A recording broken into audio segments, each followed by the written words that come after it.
What's up everybody, welcome to Money Management channel. My name is Andy and today I'm gonna be doing an update on MMTLP and FINRA Saga. I got the cash in the bag, stadium packed. Born a rock star in this life, gonna live it up. And for today's video, guys, I have a really amazing news. I will show you an update in regards to the 1209 cases. On top of that, I will show you an update that is directly related to MMAT bankruptcy case that might directly affect the MMTLP case as well. And this news might literally change everything in our case, and I have to admit that it is a very important update. But it is not the end, guys.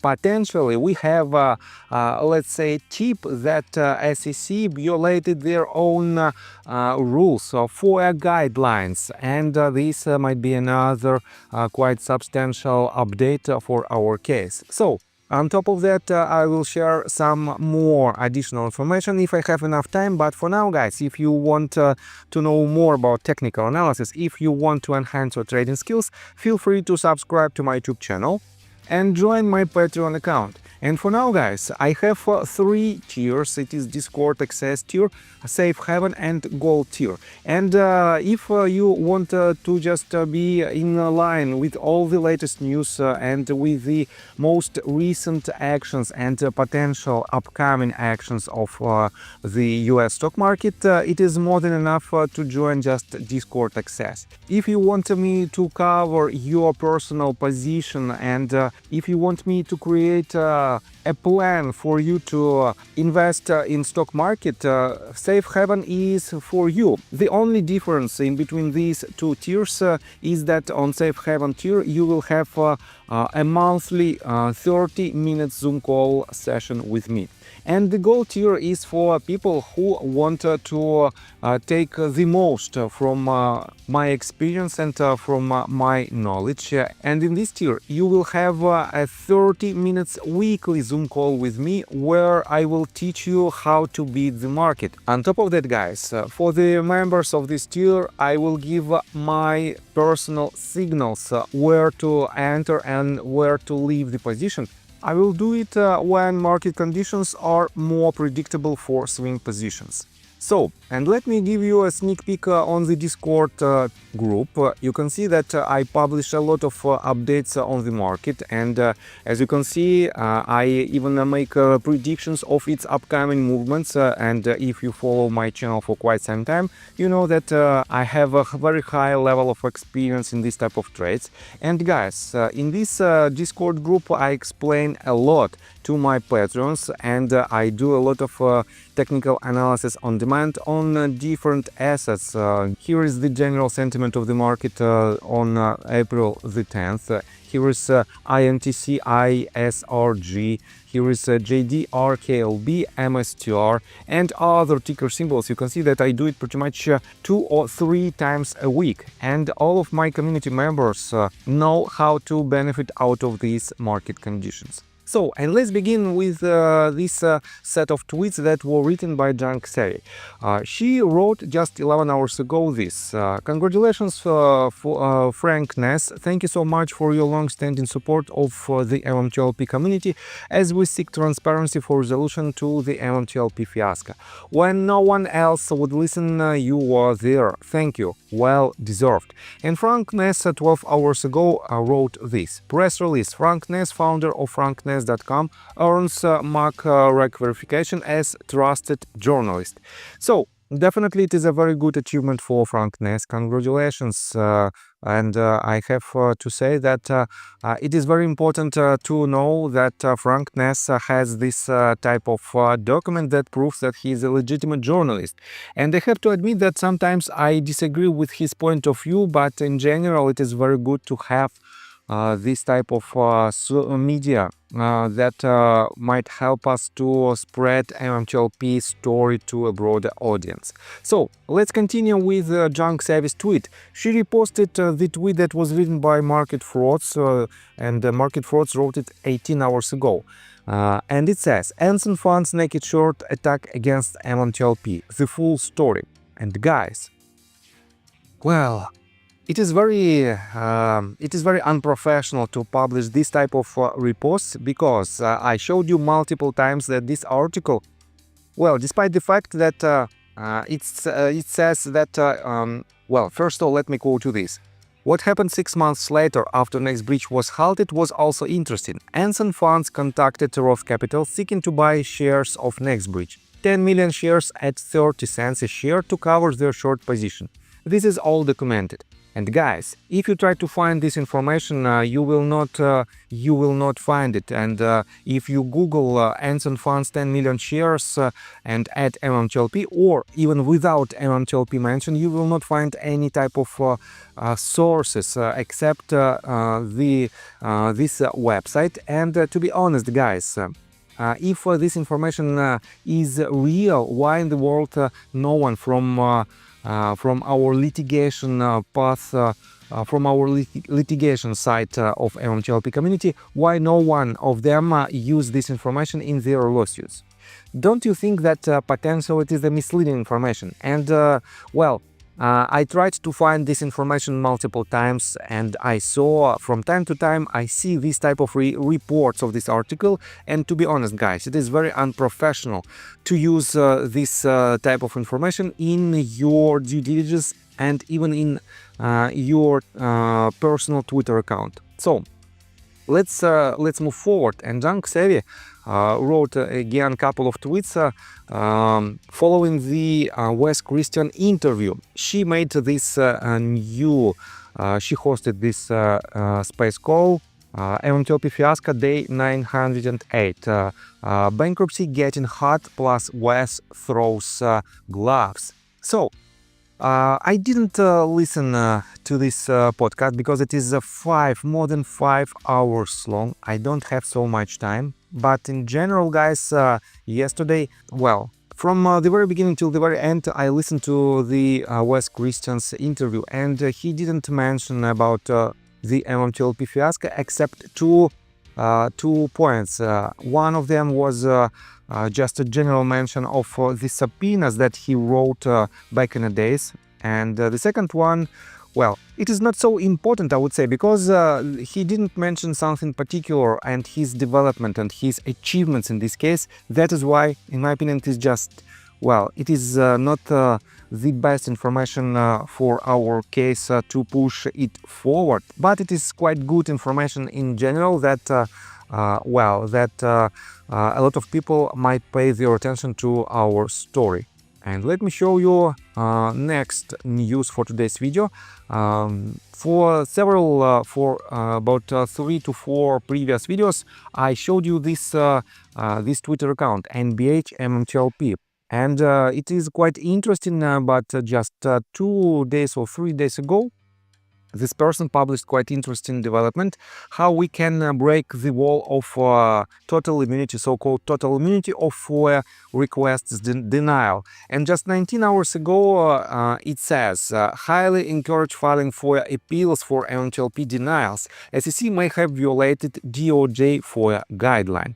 And guys, he or she, I don't know who this person is, added this link to a PDF file. It is the Freedom of Information Act guidelines that is made for SEC, and I took a sneak peek on these guidelines. It is just 4 pages long document, but to be honest, for my point of view, I didn't find direct violations of these guidelines by SEC. Time will tell, but it is very interesting to see the development in this case as well.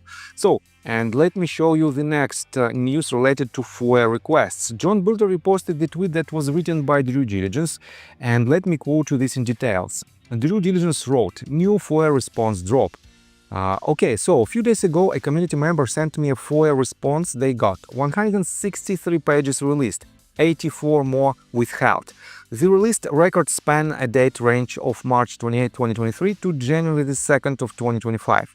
What did I learn? Not much in terms of substance. Most of it was internal communications and emails to Gary Gensler from investors.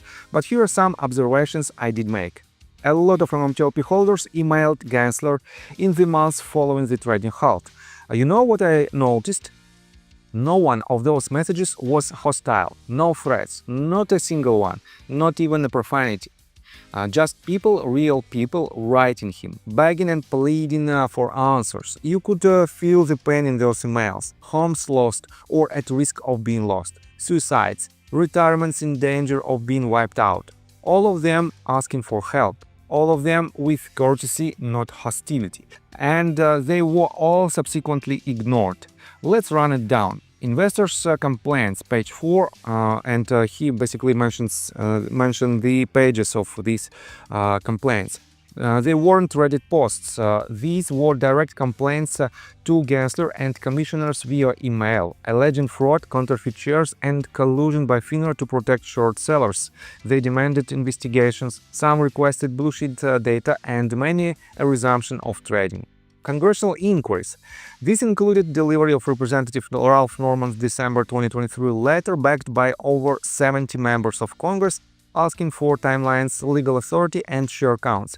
Other names on letters: Gonzalez, DeSonliner, Sessions, and Morell. Every single response was approved by Gensler himself, and every single response was redacted, but some of them were released via the community who were forwarded the responses from their reps' offices. Canned stuff. Internal SEC emails. So, Gensler personally approved the responses to Congress. What did they say? We don't know. Redacted. But the paper trail proves he was fully aware of the heat coming his way. But they're hiding behind exemptions 5 and 6 under deliberative process. So, you can't see any internal legal discussions that may have been taking place. And while that's a par for the course with FOIA, here's what can be redacted. That the public backed and went unanswered, that Congress asked, that Gensler knew, and the SEC did nothing substantive to provide transparency. Here are the docs so you can all see them for yourselves. Maybe someone can make more sense of redactions than I could. And he added the link to the Google Drive with all these FOIA letters. Guys, I took a sneak peek again on these documents. If some of you have enough time to dig deeper inside these documents, feel free to do it. The link you can find in the Due Diligence Twitter account. It is free for download, basically. And let me continue. I will say, to me, here is the takeaway. We were heard. Gensler wasn't threatened. People represented themselves civilly and with courtesy. In response, Gensler chose silence and inaction. And that says more than anything they redacted. Looking forward to seeing anyone else's observations. 1 down, 2 to go. So, a very interesting update from due diligence. And yes, guys, if you have enough time, just make your own observations of this document. But for now, I want to pay attention to another tweet that was written by due diligence and that was reposted by John Burda. And this tweet refers directly to the most important news of today's video. And let me show you this. Well, Jennifer Vetrano wrote this and she reposted the tweet from Roman Soups. Breaking news. Spicy MMTLP MMAT investor files complaint about Wes Christian, Greg McCabe and others in MMAT bankruptcy case. Must read if you're MMTLP or thinking or becoming an MMAT or quantum shareholder. 121 pages exposed. And he added the link to the court listener page, but this link with the typo, you have to remove the latest, as you can see it is a PDF file, but with the S at the very end. You have to remove this letter, and basically he added updated link somewhere in his in other tweets. So, and let me show you this document in details. It is 121 pages document that basically, well, it is very interesting, but it can it can basically make some additional actions to the MMAT bankruptcy case that potentially might be beneficial for MMTLP case. And let me quote you just this document. United States Bankruptcy Court, District of Nevada. Movant Daniel Spears, a process shareholder of MMTLP Securities, respectfully files this motion for leave to file her emergency motion to intervene and stay proceedings, and in support thereof states as follows. 1. Movement is not currently an attorney or party of record in this bankruptcy case, but is a beneficial owner of 7.3 thousand shares of MMTLP, securities directly affected by the administration of this bankruptcy estate. 2. The emergency motion to intervene raises urgent due process concerns and seeks to prevent the further dissemination of subpoena trading data through conflicted special counsel James West Christian. 3. Further, she seeks to immediately disqualify Christian for conflicts of interest, dual representation, which was not disclosed, filing false declarations, thus committing many frauds upon the court, and described her in emergency motion to intervene and stay in proceedings. 4. Movement's interests are under immediate threat or irreparable harm of if intervention is not granted, as the data and the evidence in question are critical to ongoing civil litigation and shareholder rights. 5. Due to Movement's process status and lack of formal notice through CM-ECF, this motion for leave is necessary to ensure proper recognition of her emergency submission. Therefore, Movement respectfully requests that this court A.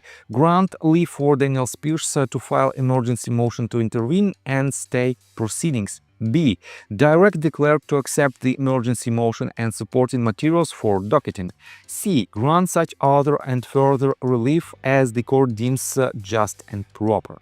Well, guys, I have to admit that it is a very interesting statement, and to be honest, I don't know much about the procedures in the US court system, but it makes me thinking that potentially we might connect even more MMTLP case with MMAT bankruptcy case, because MMAT bankruptcy case might release some sensitive information that might be helpful for MMTLP community. And let me show you the answer of due diligence in regards to this news. So, 6 hours ago he wrote, apparently Daniel Spears has filed a motion in the Metamaterials bankruptcy case, an emergency motion to intervene and stay proceedings to be exact. This essentially means she's trying to halt the whole damn show and trying to kick special counsel Wes Christian and the trustee to the curb. Spoiler alert, it's a bold move, but it's like trying to stop a freight train with a sheet of aluminum foil.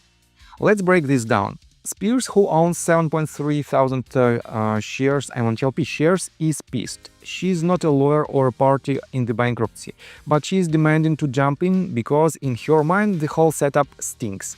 Her big gripe, she claims that Wes, who keep in mind was hired by the trustee, is allegedly and according to her neck-deep in conflicts of interest, hiding data and playing dirty to protect insiders. She wants the court to freeze everything, boot Christian and start over with a neutral trustee. The trustee was already neutral. This, in my opinion, is about as likely to work as me convincing the SEC to do their job. According to Daniel, management never planned to sell the Orogrande, just spin it into next breach to dodge accountability. Then there's Wes. Spears calls him the wagon driver for McCabe and Burda, saying that he is hoarding trading data from brokers like Schwab and TradeStation to hide evidence of naked shorting or worse. She's livid that he's been paid by flamethrower, Meta, and now the bankruptcy estate. Her beef, he's not disinterested, he claimed, and his dual representation of NBH in her West Texas case while working for the trustee screws her due process. Even if accuses him of fraud on the court, saying he hid an earlier declaration to cover his tracks. That's a haymaker. Spears' motion is, in my opinion, a legal long shot. Bankruptcy courts don't let random shareholders waltz in and derail proceedings without a damn good reason. Federal Rule of Bankruptcy Procedure 2018 says intervention requires a direct and substantial interest that's not adequately protected. Holding 7.3 thousand shares, that, in my opinion, ain't enough to give her standing over the entire estate. Plus, her claims need hard proof, not just allegations. She's throwing around terms like fraud upon the court. and citing Hazel Atlas class, but that's a high bar requiring clear evidence of deliberate deception. In her mountain of exhibits, however, I see no smoking gun to back her claims.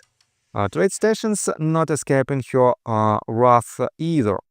She ties them to the broader MMTLP mess, saying Christian's protective order locks shareholders out of trading data that could prove market manipulation. Spears thinks Christian's helping them hide the ball. The problem is that protective orders are standard in bankruptcy to keep sensitive data like customer records under wraps.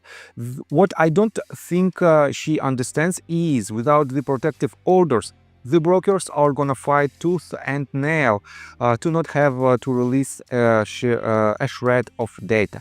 So, quite interesting statement. Asking the court to unseal them or stay the case is like asking for a unicorn to deliver your mail.